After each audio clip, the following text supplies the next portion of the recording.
Hello friends, welcome to Technique. This is Normal here, and in this video we will be doing the camera review of the Redmi Note 11. So Redmi Note 11 is the latest budget smartphone announced by Redmi under the Note series, and this is the successor to the Redmi Note 10 launched last year. So Redmi Note 11 comes with a quad camera setup. It is a 50 megapixel quad camera setup, and you also get its 13 megapixel selfie camera.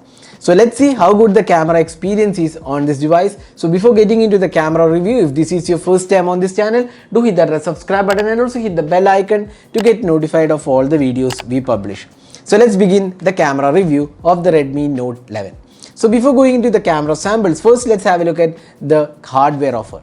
The Redmi Note 11 comes with a primary 50 megapixel sensor with f1.8 aperture, a secondary 8 megapixel ultra wide angle lens, a third 2 megapixel macro sensor and a fourth 2 megapixel depth sensor.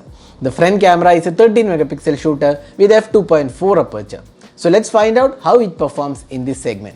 First up, let's have a look at the daylight shots. Under bright outdoor conditions, the phone is able to capture good images. They are sufficiently bright with good colors too. The contrast could have been better as some images looks a bit too contrasty at times, and details seems good though. We didn't see any saturation issues as such on this device. The sharpness levels are pretty good as well, and this is evident when you pixel peep. The dynamic range is also quite good overall. Overall, the daylight captures are pretty good on the Redmi Note 11 for a phone priced around the 15K segment.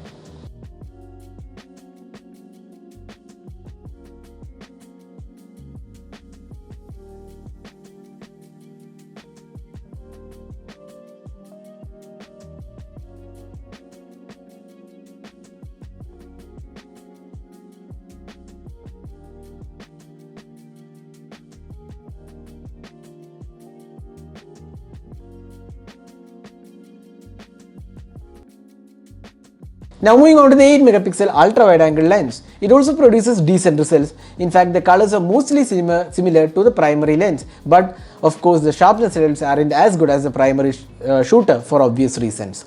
It produces decent results and images are usable though, even though there is evident noise in the photos.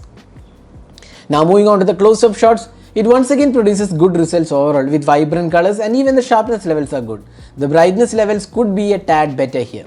The phone has a 2 megapixel macro sensor, and the results are not great considering how good Xiaomi's mid-range phones are in terms of macro.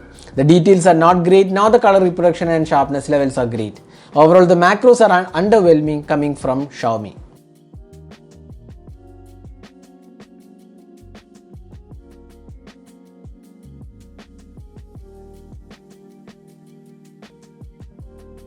Moving on to the portraits, this is where Redmi Note 11 does a pretty good job. The skin tones are good and images are sharp too, and colors looks good. Even the edge detection is pretty good for this segment.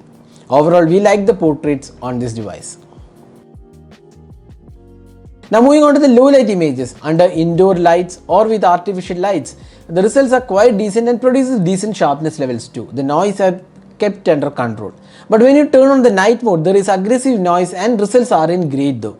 The sharpness levels are quite average too. The night mode images are quite average on the Redmi Note 11, and we expect Xiaomi to release an update to fix these issues.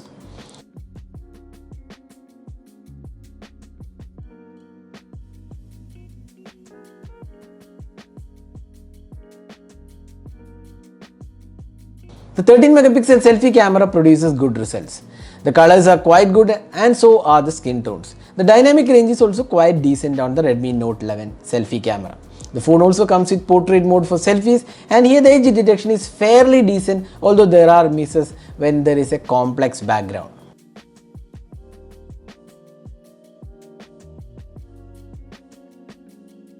Now moving on to the video recording, the phone can record videos only in 1080p at 30 fps, and there is no support for 4K nor 1080p at 60 fps. This is more of a processor limitation as SG680 does not support 4K. But Redmi could have offered at least 60 fps video recording for 1080p resolution. The 1080p footage at 30 fps has decent results, but lack of EIS means it is literally unusable for moving videos. Overall, the video quality is quite average at its best. The phone can also record ultra wide angle video in 1080p resolution, and here again there is no EIS being offered.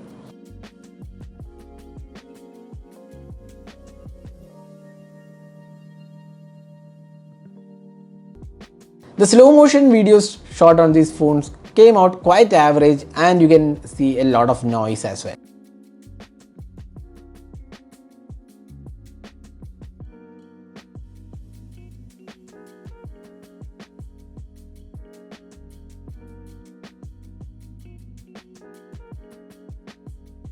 So this is the front facing camera sample taken with the Redmi Note 11, which can record videos in 1080p resolution. So you can judge yourself how good the clarity of the video is and also the audio output from the front facing camera sample. So summing up, how good is the Redmi Note 11 as a camera smartphone in the sub 15k price segment? The Redmi Note 11 has good daylight shots, decent ultrawide and good portraits along with selfies. Where it misses is the macro sensor, which is not that great, and low light could have been better, along with video recording where EIS is also not offered. We are hoping Xiaomi at least offers EIS with future updates along with improvements to night mode. So that was our detailed camera review of the Redmi Note 11.